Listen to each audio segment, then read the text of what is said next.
Welcome to Molly Mish. We're an American family of 5 traveling around the world since 2008.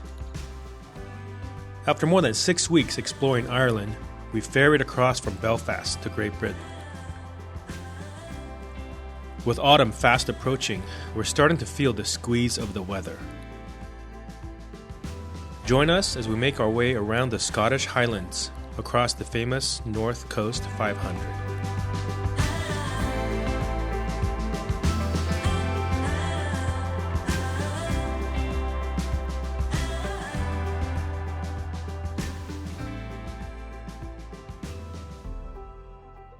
Good morning, guys. Today, I believe, is day 4 of our drive on the NC 500.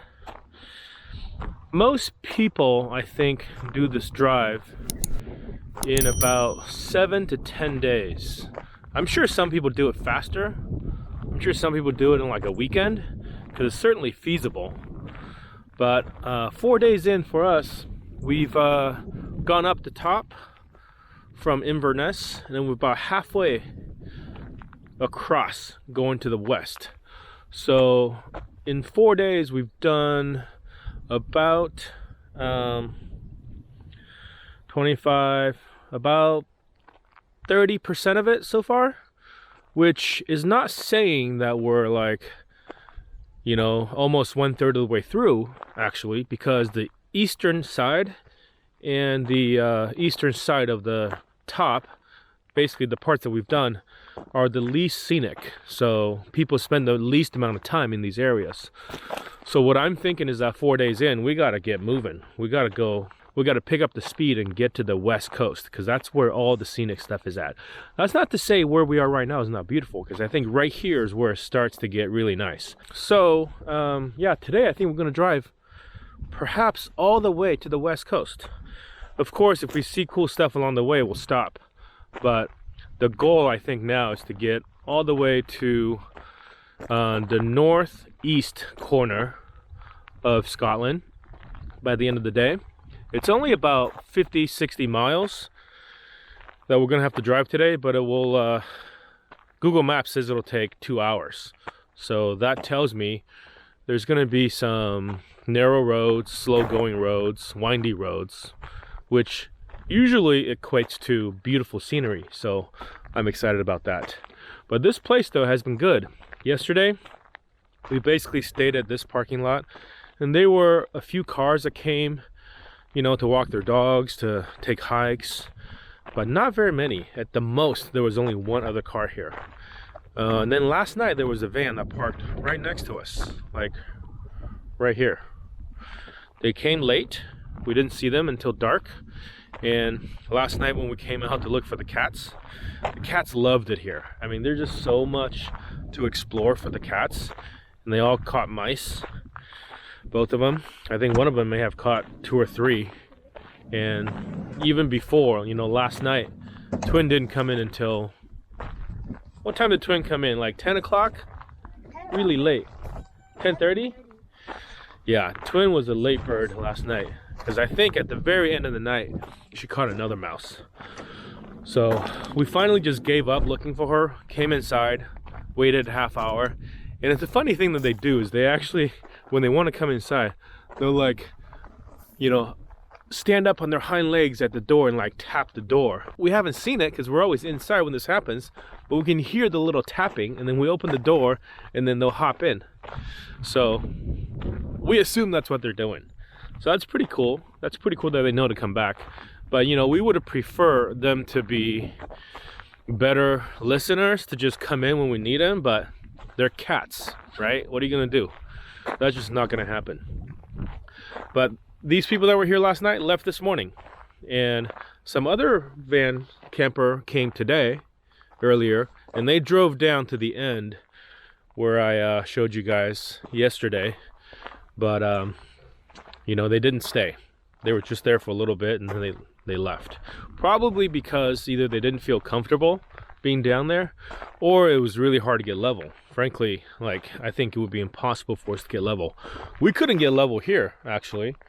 We decided that we're just gonna let the front be a little low, but as long as we got the side to side level, which we are right here, then we're good. And we slept pretty good last night. We have some leveling ramps, but we're at about as high as we can get it, and that's still not level. So we're just packing up. I think we're pretty much ready to go today. We might go do some shopping, depending on what we find. There's not going to be any big grocery stores for a while, so we'll just see. We'll see what we can get. You guys ready?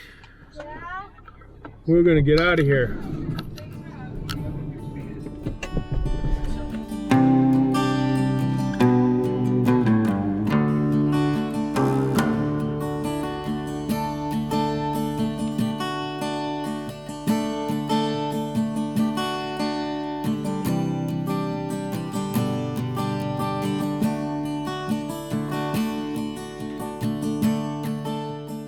So yesterday we had our full sunny day, and our plan was to try to get charged all the way up to 100%.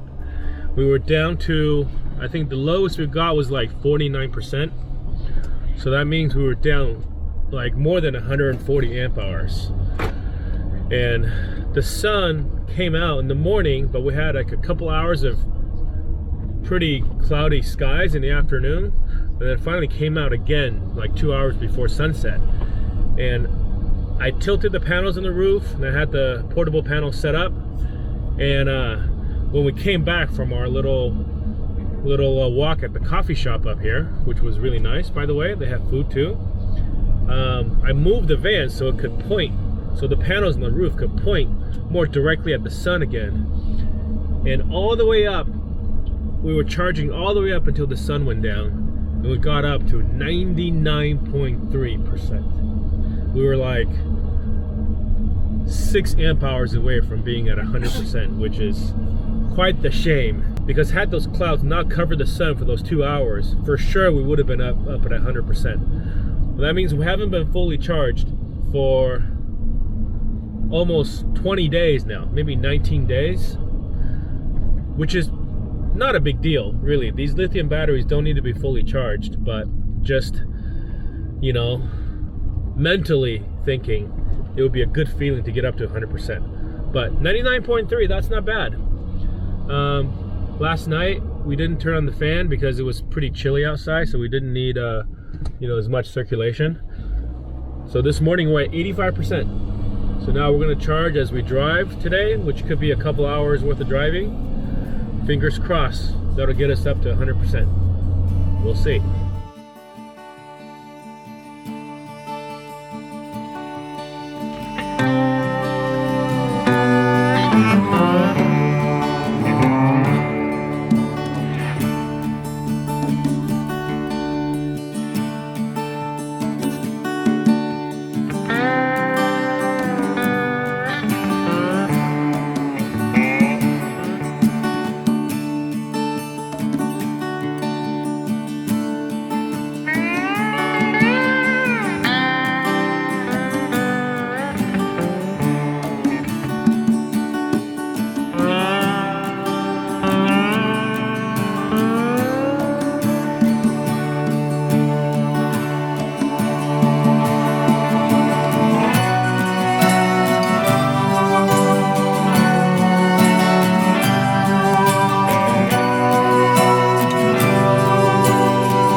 We stopped for lunch at the town of Durness, which is near the northwest corner of Scotland. These last 40 or so miles was the most beautiful drive so far in Scotland. But there's not a ton of places to stay along this route. We did stop at a little causeway, which was really cool. Flew the drone there, you guys saw. And we just continued driving. It was one lane road, traffic going both ways, but there are lots of pullouts. So, you know, there's pretty easy to get past people if you, even if two big cars are coming. There were a couple of big trucks that came, but like I said, plenty easy to get past people. But there was no cell service for most of that drive. Outside of this town, on the east end, is a pretty big campground on a big patch of grass overlooking the ocean. A lot of people staying there. And there's a tiny little grocery store right here that everybody seems to be stopping at. It was busy in there, but we had to go in there. We bought about 50 pounds worth of food. We're eating some of it now, and we should have enough for the next couple of days wherever we're headed. We're 14 miles from the northwest corner of Scotland, which is called Cape Wrath. You can't drive there. The last 11 miles to Cape Wrath is on a private road, not open to the public. The only way to get there is, I think there's a boat. There's a ferry boat, passenger ferry that takes you there. And there's a tour bus that takes you there, I think once or twice a day. So it's very limited capacity. We won't be able to drive our own vehicle there, and we're probably not gonna go. We're only about 3 miles away from where that bus can pick you up and take you there, but I don't know how much it is. With that limited capacity, for it to be worthwhile to run that bus service, it's got to be pretty expensive. So we're about 19 miles away from where we're headed. There's a little town with some camping services, filling up water, emptying tanks and stuff like that. So we're gonna head over there. But so far, today's drive has been really great, and it's sunny again, which I didn't expect it to be today. And we're close to being fully charged. 98%. We're gonna get there. We are gonna get there today. We're only 5 amp hours away from full charge.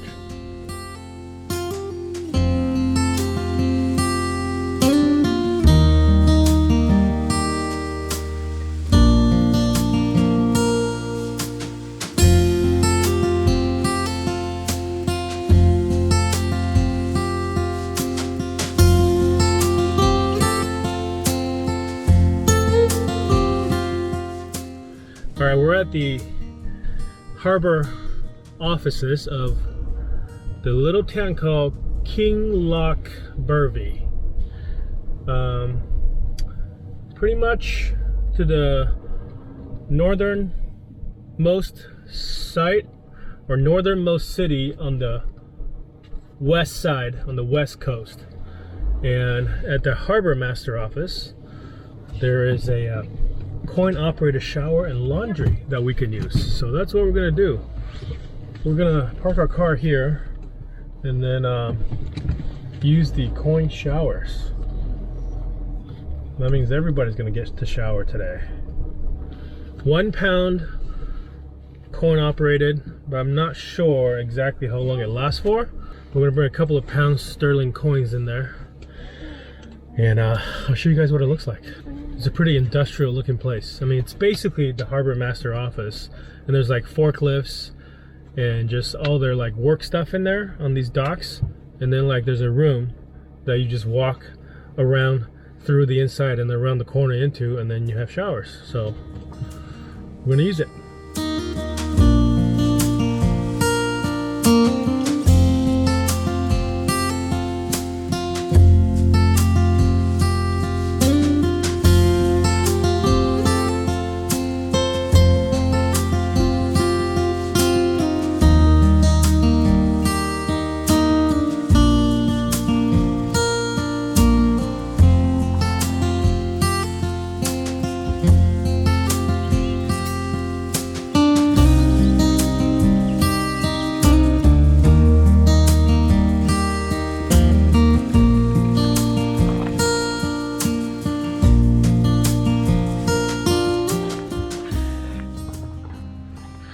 Here's the inside. Smells like a fish warehouse. Eva alerted me there was a sign here. Okay, 1 pound, 5 minutes. So put your money in here, and then you flip the switch, and then Here's the laundry. Wow, that's expensive. Yeah, it says it Huh? takes 2 hours. Wow. So, Okay. And here's the shower. These are toilets? yeah. Okay, so just one shower. Pretty basic. What else is here? 3 sinks. That's it. No frills. 0 frills. Here's how this works.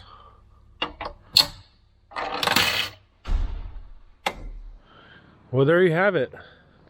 That's the coin-operated shower here at the Kinloch Burvey Harbor.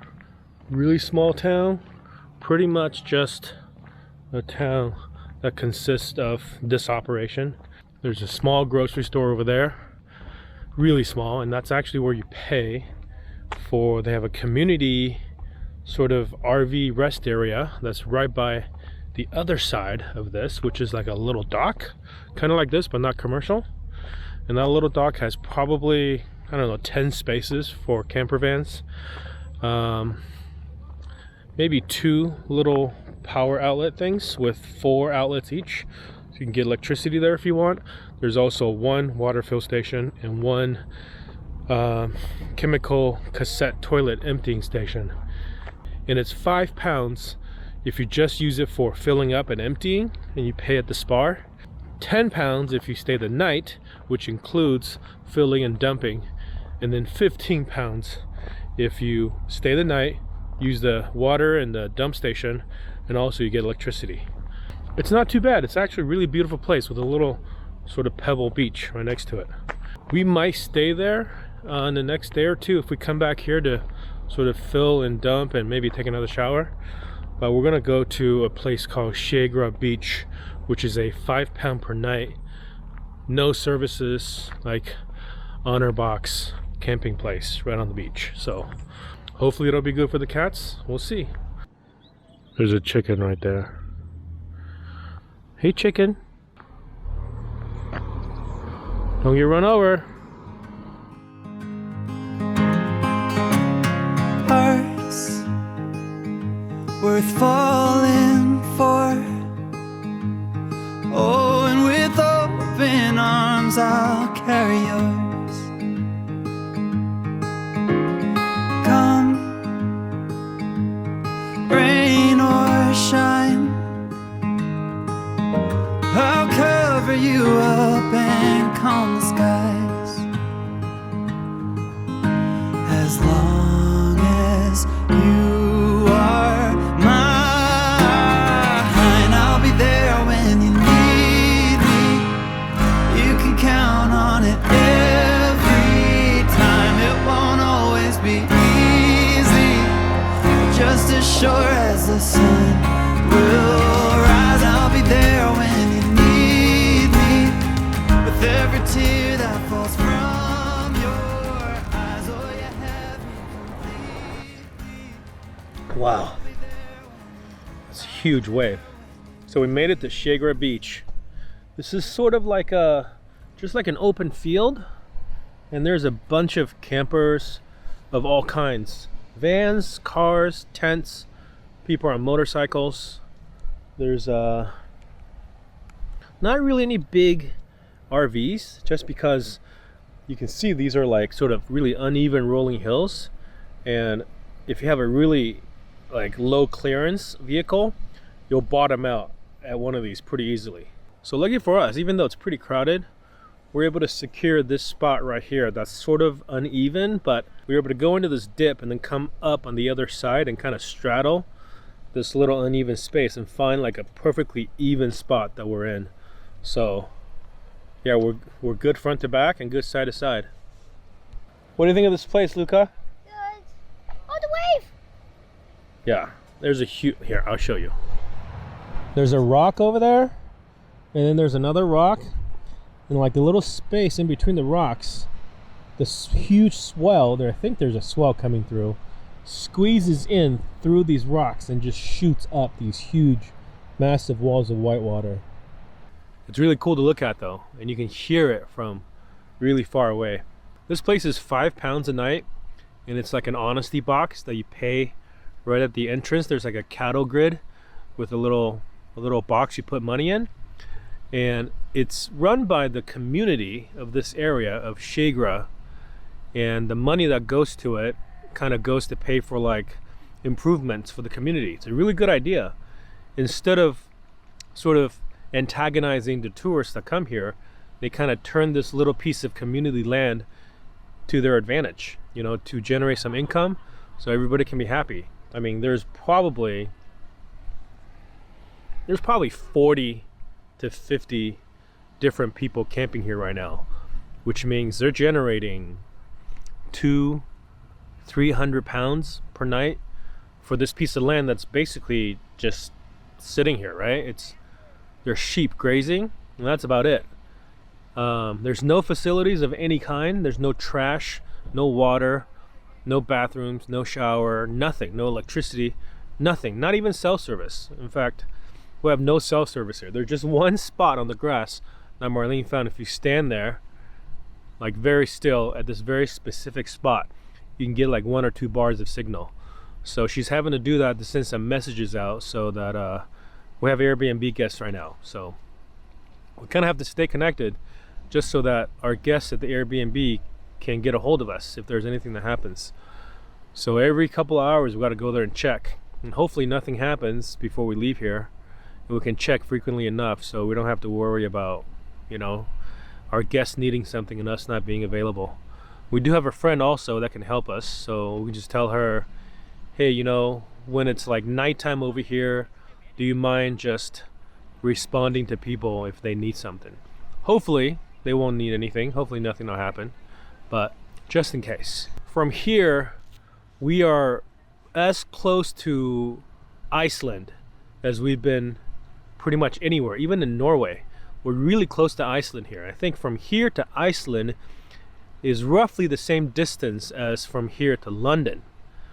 People do take ferries from Scotland to Iceland. I'm not sure exactly where they go from, but I do know people ferry to Iceland. It is very expensive though, so I highly doubt we're gonna do it. You never know. Nothing's out of the question. But we're glad we're here. It's not exactly a good spot for the cats to be out because there's a lot of people.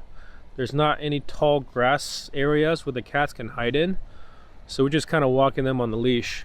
So chances are we're not gonna stay here multiple nights. So we'll probably go tomorrow. But it is really beautiful, really nice. Probably the best spot we found yet in Scotland. All right, guys, that's gonna be it for today. Hope you guys enjoyed it. I'll see you guys tomorrow. And I'll be there when you need me. You can count on it every time. It won't always be easy, but just as sure as the sun will rise, I'll be there when you need me. With every tear that falls from your eyes, oh, you have me completely. I'll be there when you, I'll be there when you need me.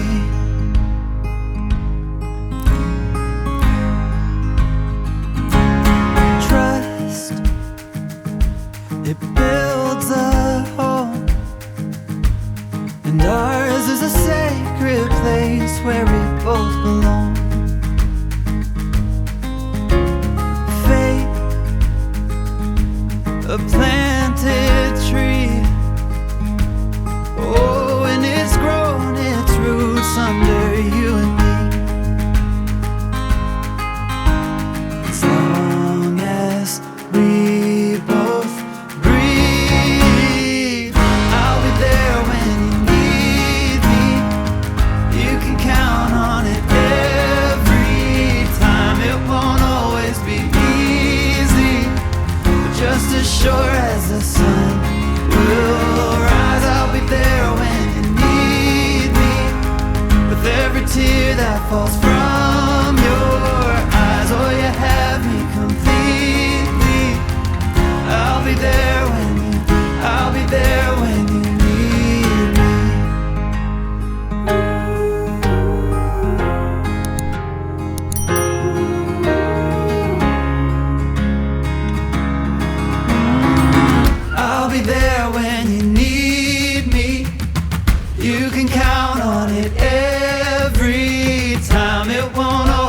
be easy.